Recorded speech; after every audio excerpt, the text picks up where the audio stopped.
Ayun po, magandang umaga sa inyong lahat mga kababayan. Pagpauman ninyo, late tayo ng 8 minuto. Umamin din si Mark Ramos na late ng 8 minuto. Opo, late tayo ng 8 minuto. Kakatapos lang po natin magpamasahe mga kababayan. Kaya po, ayan, ngayon lang tayo nakapag-umpisa. Pero ho, mga kababayan, dahil nandito na tayo at nandyan na kayo, umpisahan na po natin ito. At syempre po, gaya po ng dati, ang ating mga tatalakayin sa araw na ito ay maiinit po mga bossing. Kaya po kung kayo ay hindi pa nakasubscribe dito sa ating channel ay dapat po pindutin nyo na yung subscribe button upang sa ganon kayo ay laging ino-notify ni YouTube pag nag-uumpisa na po tayo ng ating mga talakayan mga kababayan. Sabi ni Ma'am Neng Gigi, bumabanat sa akin, oh. Sanay na kaming late ka, Mark. Paumanhin po. Ano po? Pero mga kababayan, syempre po, dahil nga late tayo, isa-isa ko na kayong isa-shoutout dyan sa comment section na mga kanina pa po na pag-antay ni Mark Ramos. Nandiyan si Sir Joel Q ng Cereza 4, si Ma'am Chris Rose na hindi nawawala sa ating mga live, si Ma'am Delia Rosario, si Ma'am Neng Gigi, nasanay na tayo daw po ay late, si Ma'am Viola G, sino pa nandiyan? Si Shiro Kansaki, ang masasabi ko lang, hello sa inyong lahat. Tinatamad akong bumati. Tinatamad ka pa bumati niya. Si Sir Archie Beroya, nandiyan din po. Sino pa nandiyan sa taas? Buong Cereza Force family, si Ma'am Aurelia Adena. Sa taas pa. Okay. Mukhang, si Chelsea Barrios, mga kababayan. Umpisahan na muna natin ito at yung iba naman ay mamaya na natin i-shoutout. Si Irene Balisi, nandiyan na din po. Yun, nakita ko pa yun. No? Good morning. Magandang umaga po. Si Pad Rogelio Sarion, nandiyan din po. Game mo mga kababayan. Sa kabila po ng kaguluhan doon sa Senado at kabila po ng dramahan doon sa Senado, mga kababayan, kabaliktaran naman po ang nangyayari ngayon doon sa Kongreso, mga boss chief mo, sir. Bakit po natin nasabi yan, mga kababayan?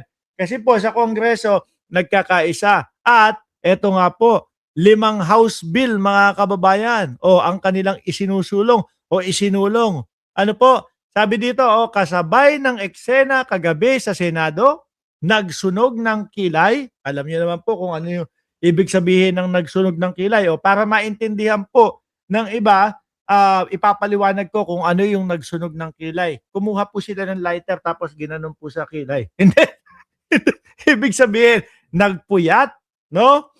Nagbabad, no? Sa trabaho. Yan ang ibig sabihin niyan, mga kababayan. Nagsunog ng kilay ang mga kongresista para maipasa ang 5 tinukoy na prioridad, no, ng Legislative Executive Development Advisory Council of OLEDAC.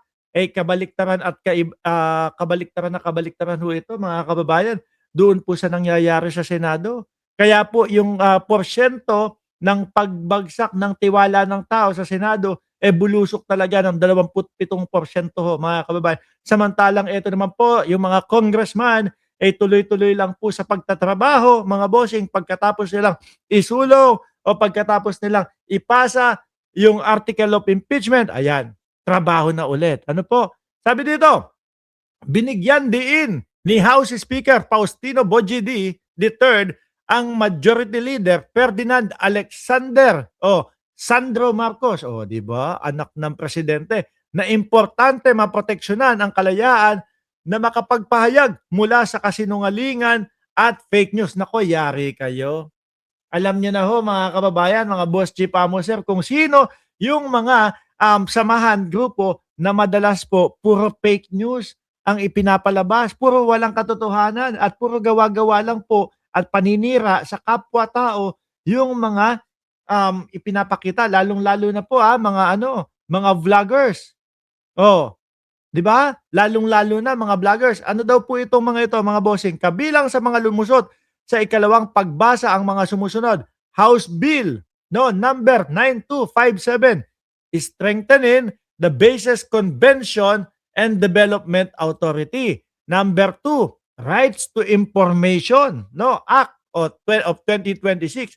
Number 3, Child Online Safety and Protection Act. And number 4, an act prohibiting the deliberate dissemination of false or false information that possess verifiable public harm and serious threat to national security, establishing digital platform accountability and transparency mechanism, and promoting media and digital literacy.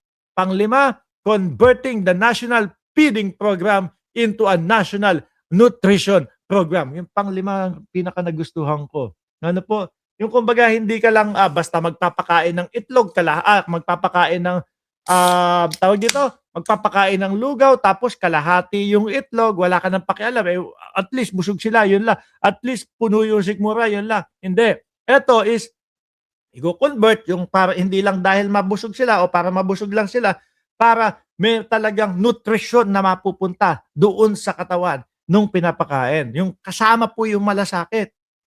Di po ba mga kababayan? Ibang-iba ang Senado dito po sa mga congressman. Kaya po, sabi ni Mark Ramos, buwagin na daw po ang Senado. Hindi.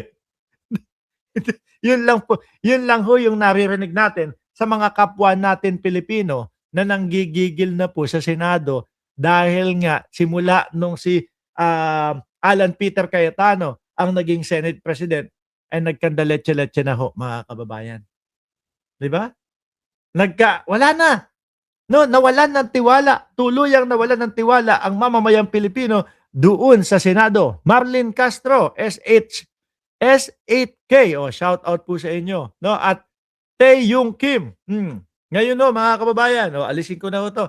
Lagi naman po tayong ganyan, no? Inuumpisahan natin sa mga magagandang balita doon sa mga magagandang mga nangyayari upang sa ganon tayo po ay hindi mabibiktima ng mga fake news, lalong-lalo na po na manggagaling doon sa mga DDS po, mga kababayan.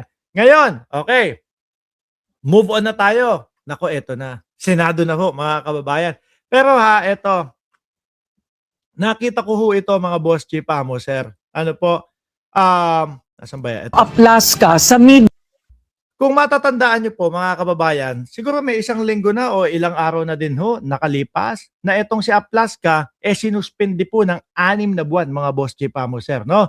Nanggaling nga po sa ombudsman dahil doon sa ginawa niyang pagratrat po ng warning shot. Di ba John Capacete, si Amy fake news na fake na pala ang mukha. Grabe ka naman bumanot kay Amy. Di ba? Sabi, warning shot. Yung pinakawalan ni Aplaska, first time kong nakarinig ng warning shot na 32 o siguro 27 na pagpapaputok ko. Yun ay si Aplaska lang ang nakakagawa nun. Sinuspinde dahil po doon, mga kababayan. Ngayon, sabi, wag ka nang mag-live, bayad yan. Huwag naman bayad. No? Ito, inaano ko na nga, binabardagol ko na nga yung mga iniidolo ninyo, hindi nyo maipagtanggol. Tapos sasabihin, bayad. Ang kaibahan sa atin, ang daling ipagtanggol, ang daling idepensa ng administrasyon. Yang mga DDS ninyo, ang mga senador, pati si Sara Duterte, tingnan mo nga, kaya ka walang masabi. No, na pagtatanggol diyan sa mga iniidolo mo kasi wala kayong marinig na depensa galing sa kanila. Ganun kasimple lang iyon. Kaya ang puro message ninyo, kaya puro, ang puro comment ninyo, bayad si Mark Ramos. Aroy. Walang depensa para sa iniidolo nila.